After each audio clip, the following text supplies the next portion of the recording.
Linda Noss, Here. Bob Beaudry. Here. Doug Holtz, Here. Jill Doyle, Here. Joe Plankus. Here. Wow. Don't know what I did there. Okay. Okay, let's move on. Just a housekeeping issue for the commission members. I asked John to print this out for everybody. This is our year-end figure. I sent this to you guys back in January. This was basically our first go at the next annual budget. And I sent it to you as part of the package when we were considering Birch's request. Right. And so it had the information in it about projections. It has all the detail. There was a question about the details for where the dollars go from the EDAs, the TIFs, and that's all in that packet. I printed it out instead of resending it to you, at Joe's request. I asked John to do it because it's long paper, digitally, it's just hard to get it to print out properly and all the rest of that. Not all of us have long sheets of paper to do it. So this is just basically for our use and for our information going forward. Okay, so this does not have year-end 2021 numbers on it, correct? Because these balances do not match up what's in the year-end numbers. So is this from the September report we got from Financial That is correct. Solutions? Okay, so it's missing 2021 accurate numbers. Okay. Yeah, I had this, but I was looking for something more current. Okay, let's move on to Resolution 07-2022, Redevelopment Commission Determination of Excess Assessed Value. Cam or John, if you would. Just preliminarily to mention, the Redevelopment Commission is required to, each year prior to June 15th, consider whether or not to pass through incremental assessed value to overlapping taxing units. Important to point out that the pass-through is not directly of revenue, it's of incremental assessed value within a designated allocation area. So anything passed through would be subject to the various levies, circuit breakers, rates of those taxing units relative to property tax. So there's a lot of interrelation and complication to public finance, certainly, but this is the Redevelopment Commission's consideration of that determination for year 2023. Okay. Questions and comments from the commission members? I just have a couple. Is under the budget, under 2022, that first number, beginning cash balance, is that the beginning cash balance for each TIF district? Or, I mean, is that a projection, or is that the actual? I'm guessing since we don't have the finalized 2021 numbers, but is that basically what we're saying, the fund balances for each one, that top number under budget, like on 20, what's that? Yes, that is the estimated beginning balance currently, or as of January. So Bob, if you go back in your files and earlier when Right. We did had the Crone report March 15th of Yes. 22, the summary page that is there, that number matches this, and of course that's got all of the kind of one pager where you can see all of the various funds in the total, which is only a couple $1,000 less than right. $14 million. So it's $13,998 and change. And that's what I was wondering, because, I mean, it seems like there's a considerable amount of money being held. If you aggregately add them all together, I mean, what is that money? I mean, what's the where's that money going, or is it just going to sit there? I mean, because I don't think there's any obligations there outstanding, right? There is. John, As part of the strategy that we've had with this body for some time, we have certain debts a debt currently that's being paid out of the general fund that will get paid out of the TIF revenues starting in 2025. We have the Grand Junction Plaza debt that will go to permanent financing in 24. That will come out of these EDAs also. So those two plus potential projects, those are why those dollars exist right now. I mean, I don't know about the rest of the commission members, but for me, I'd like to be privy to those strategies so I know what I'm voting for, because It There seems is a sustainability plan, Bob, that was handed out to everybody, or was sent to everybody. but it doesn't That's a talk about. five-year plan. Okay. It shows you where revenue goes and where income comes from as far as tax increment. Is that a correct statement, John? But it does, I guess I'm a little bit. Got debt payments or projects, it's all spelled out in there, those numbers you have. I think, I mean, but it doesn't cover anything anticipated in the future, really, that I've seen. I mean, That's in this. Under the current strategy version- part. Under this current version that we're working on right now, you're gonna see that. Okay. And you see it in the Okay. draft that you have in front of you right now. So we will And see. that will, That's good. and, That's good. and that will be part of the budget discussions this year with this body and other bodies. And then one other point, it seems like on something like this, we should cover it in a regular meeting instead of having an emergency, like, last-minute meeting, so we have time to digest it, because I'm sitting here going, oh, whoa, you know, I mean, it's a pretty big topic to cover in a short period of time. In the case of this evening's meeting, Yeah. we are focused squarely on what we've promised the school in the what we've had with the school in the past. We want to make sure that we pass that, we get it to the county on the 15th like we're supposed to, and that they can use that in their projections. So that's what this is focused squarely this evening on, that agreement that we've had in place with the school and for the past few years. I just want to make sure that that continues and that we don't have a hiccup in that process. Okay. As I stated earlier, in the budget discussions this year, we'll deep dive into a lot of this, and we'll have folks like Jim Treat, who's on the phone, and others available for you to ask a lot of questions to. But we will really, as part of our normal process, I'll have the maps, just like I've passed out in the past, the detailed budget estimates, as I've passed out in the past. We'll go through that process as we've done. Yeah. And what we will do next year, Bob, is we're gonna try to get this a month earlier, so now we're pressing up against the deadline of the 15th. I think that would help So- everybody, yeah. That would help everybody in, you know, working with this and not putting added pressure on John and the rest of the team to Right. try to crank something out at the last minute.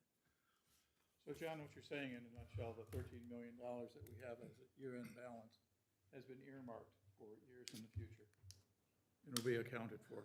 Yes, I mean, we're anticipating uses. We have a lot of things, again, we will be discussing in greater detail, but in the general sense, as we've shared in the past with, at least I think the three of you have been on this group for a little while. for many Yeah, it's part of that overall strategy. I mean, when we started these projects, that we would pay for those projects out of the TIF funds. So we're just So sitting on a pile of operations, money right now. right, exactly. Operations is operations, the basic, care and feeding of the organization. And then capital projects like Grand Park, like Grand Junction are paid for out of the TIFs, which the TIFs are designed to pay capital projects, potentially maybe some roundabouts, some other things like that. Is that, everybody Yeah. understand? I mean, you're saying they're all included in the sustainability report, right? Yeah, and, All and, of it, and right. every time we update it, we put additional requests. We've met with each of the city councilors and talked to them about their project priorities. So those capital project priorities they'll go get baked through the in. process this year. Okay, could we be privy to those in advance? If you're putting in projected numbers, could we be privy to that? I know, Financial Solutions put this out, because I've got their last one, which was 2021. But for example, on this one, Grand Junction TIF Fund, we have 4,880,000 right now. We're projected in 2024, by the end of that year, to have 6,384,000. Now, what are we talking about paying out of that? Some of the additional debt on Grand Park that's coming out of other funds now, and could we make a note down here at the bottom what those are? I have those in my own notes, but I think we should have those as a commission. And then, is that where Grand Junction Plaza is coming out of? And do you have any projection on what that loan debt is going to be? Because right now, we're still under the bans, and could we just have Financial Solutions make a note at the bottom of the page so that we know what we're projecting? Because you're just giving us numbers, and unless we really dig in and know, Those projections, sorry. Yeah, I think Those we should know projections those are in that document. but not on this page. So, right? They're I mean, in it's the on detail. It's on the Grand Junction Plaza. I'm you not look- talking about the dollar amount, I'm talking about the project name, the project defined, okay? So it's, That's on the back of the page. It says Grand Junction. Look at, All right, look at hold the on. backside, and it shows you where it's gonna go. well, this has the TIF debt service, the TIF land, TIF construct, 2015 note, indoor, 2015 note, indoor interest, the 2016, but am I missing it here and not understanding where actually the Grand Park, the debt that we're paying out of other funds is going to transfer over to here? I don't see that listed, nor do I see the future, and says- nor do I see the future of the plaza. Am I missing that here? Is this the Grand Junction estimated Grand Junction interest bond payment? Aren't we going If to you look have at- a And full I've debt? got that split between a couple of the EDAs, and it's in the detail. Okay, And again, I'm just trying to keep us focused on our task this evening. But that, you're spot on. I mean, those get added every time we sit down, Yeah, every time we have a resource conversation, when we sit down with Public Works and we but have we a only get resource. these from Financial Solutions once a year. I only see them once a year, so. And that's the final version. Yes, you're Okay, correct. but anything else that's happening in the meantime, I think it would be good for us to know as the RDC. Okay. That's fine. Yeah, I know we're not gonna get it tonight. Let me just ask you, I had some, we're talking about housekeeping, and here we are 2 days before it's due, and we're trying to rush this out. But also in the housekeeping of last year, you know, this item, agenda, was added to the agenda at the last minute on June 21st, 21, and then nobody got to see the resolution. It was, you know, passed out, told us where to sign. But in the minutes, and I went back and listened to the video on YouTube, this is what the minutes said. That the letter to the county, John Rogers explained the letter being submitted to the county showing the pass-through amounts agreed upon coming from the TIF districts. And it says State Road 32 project. Not sure that's what it was. Jill Doyle asked that a copy of the complete letter be sent to all members of the commission prior to it being sent out. You did that a week later. Doug Holtz made the motion to approve the submittal of the letter. Technically, there wasn't a motion to approve Resolution 02-2021. So is that a technicality, or should we have approved the resolution? Because I went back and watched the meeting. We didn't. We just approved submittal of the letter. Are we supposed to equate the two? Yeah, the letter documents the direction given by the Redevelopment Commission, so that since that motion was made and passed, then I think you're satisfied in terms of authorizing the communication to the taxing units as to the decision, none of which has any bearing on the decision this year, of course. Right, but the resolution that went with that letter last year, there was no motion to approve the resolution, 02-2021. So are we covered on that, or do we need to do housekeeping? I think we're covered on that, so long as the letter was approved and sent out, because that's the communication that matters. The determination was made, and I think that was, probably not the ideal way to have done it if there was a resolution, but I don't believe the statute requires a resolution. Well, we signed a resolution that we didn't make a motion on. I'm just bringing it up. I'd Okay. like to see that on the record. And, you know, we said last year that we were gonna make sure that we weren't late on it this year, but here we're a little bit late, and we're having a last-minute meeting. So hopefully we get this on some calendar for next year, that we do this at least by May, so we can go through this. And if Jim Treat is on the line, another question I'd asked in an email was about, in these resolutions, it says about, you know, the 200%, if we anticipated collecting more than 200%, okay? But does Jim figure what percentage of TIF we are collecting compared to what we're expending? Do we have a percentage? Is it 100%? Well, we know it's not because we have balances in You're all the talking about the accounts. dollar amount that we would anticipate, Linda? Make sure I understand your question. Yes, what's in this resolution that's referred to in the last whereas, I believe is where it is, yeah. Whereas the amount of excess assessed value in each of the allocation areas is not expected to generate more than 200% of the amount of allocated tax proceeds necessary for the purposes described in the code. So there's another step we have to take if we go over 200%. But I was just wondering, since this has been discussed before and the council has discussed, are we capturing the correct amounts? The old council at one point, more than one point, talked about, well, maybe we don't have to capture 100%. And when we don't have all those details in here, it's hard for us to figure, are we capturing the right amount into the future? Okay, because we're still, we still are showing some balances projected out here. So my question is, does Jim figure what the percentage is? Are we collecting 100%, 150, 190? I assume we're not collecting 200, anticipating that, or we'd be making that required report. So I'm on here. Okay. Sorry, I was waiting for you to finish. And those guidelines, it's all part of the projections that John talked about, is that it doesn't have to be just scheduled debt service. So for instance, as long as we have a plan for the future to use those funds in a legally acceptable way for RDCs, I mean, that's sufficient to cover the 200%. And let me just give you an example, Linda, that would be, which I don't have the answer for, but I think it's a good example.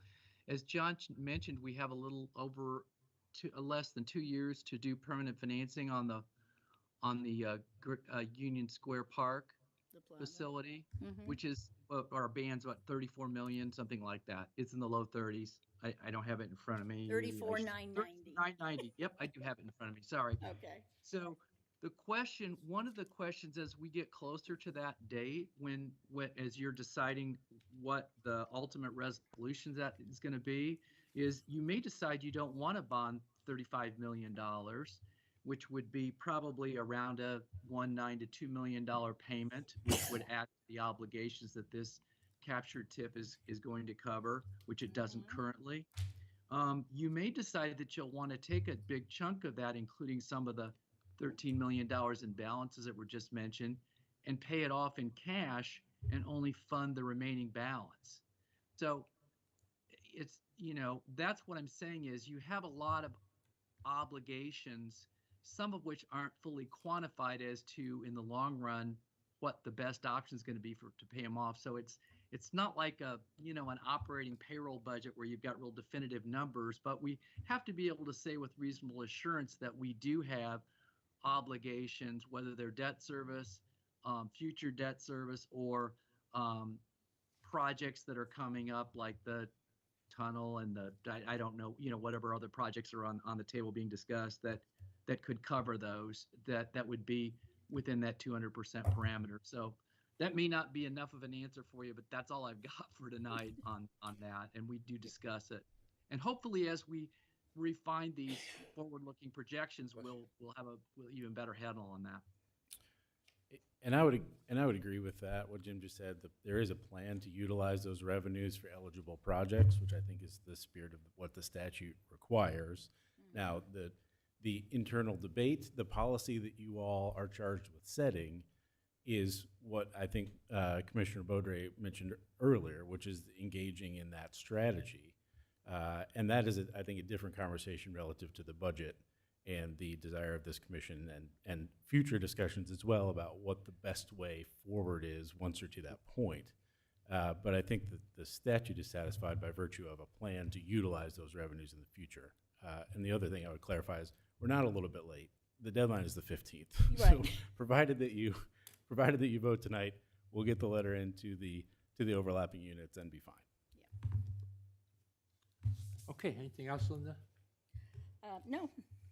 Okay, Jill, Doug? Okay, open for a motion for approval of Resolution 07-2022. I make a motion that we adopt Resolution 07-2022 for the determination of excess assessed values. Okay, I have a second. I guess I'll I'll second. second. Sorry, Bob. I'll second. Okay, Bob Beaudry for a second. Motion by Doug and a second by Bob Beaudry. All in favor, please signify by saying aye. John, if you'll take roll, please. Lyndon Us, Aye. Bob Beaudry, Aye. Doug Holtz, Aye.